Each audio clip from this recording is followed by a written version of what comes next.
Well, hello again, COMM 101. This is the third speech round, and I wanted to talk to you about the speeches you turned in. I will talk to people by their fantasy name, and we'll start with Gopher. Gopher, you had a very interesting topic, and you came off as very conversational. One thing, you talked about scuba. Now, when you show the scuba, and the way you did that was very creative, when you show the tank, then slide it out of the picture. Know ahead of time what your picture shows, and then be able to clear things that you don't want people to be looking at.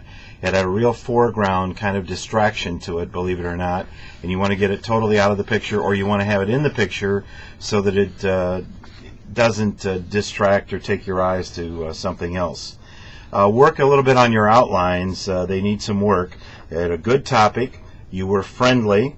Your presentation was a nice conversational manner, and you had a compelling story to tell. You also did a very good job of establishing your credibility. Overall, it's a good job. You need to work on your outlines a little bit.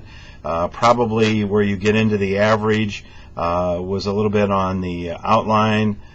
Some of the full sentences, things that are dealing with your outline is where you get into trouble. Everything else was good or excellent in the grid. So nice job. Scuba was the topic. Gopher is the person I'm talking to. Way to go. Well done.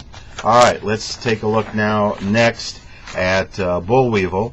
Bullweevil, you talked about the swine flu vaccine. Now, you want to be really careful when you're doing an informative speech to be doubly sure that every single fact that you give is checked and double checked. In the business, broadcast business, they have fact checkers. They do it in magazines and books. You got to make absolutely sure that everything you say is very well done. Now, your video remains too dark. I couldn't see even to count your audience.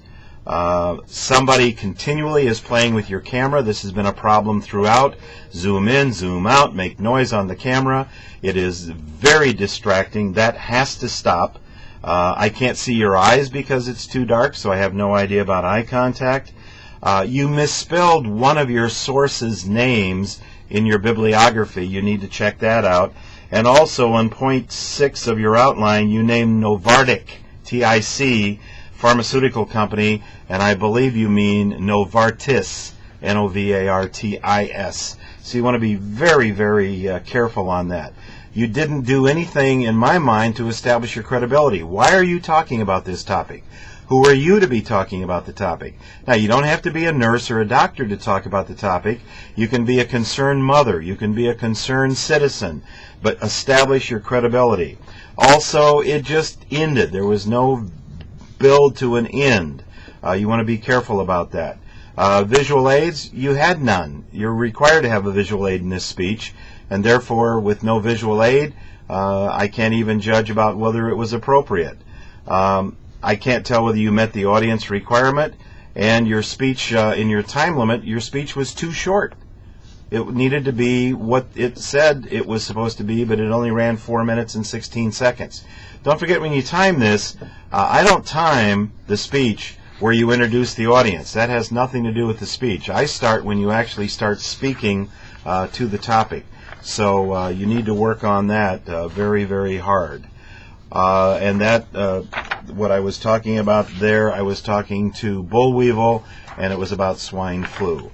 Next, I want to talk to Green. Green, you did a speech on the Aztecs. Your flow, you constantly seem to lose your place.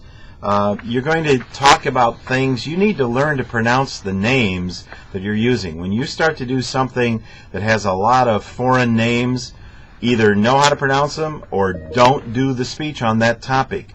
It sounds silly when you're stumbling over how to pronounce some of the words. You did not establish your credibility. Again, why are you talking about this topic? Why should I pay any attention at all to you when you're trying to inform me? Who are you? What's your background in this? Why are you talking about it? Your articulation is very indistinct.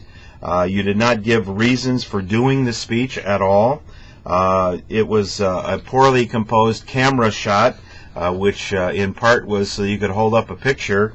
but you used the word trig with no explanation of trig when you were talking about the Aztecs and what they did.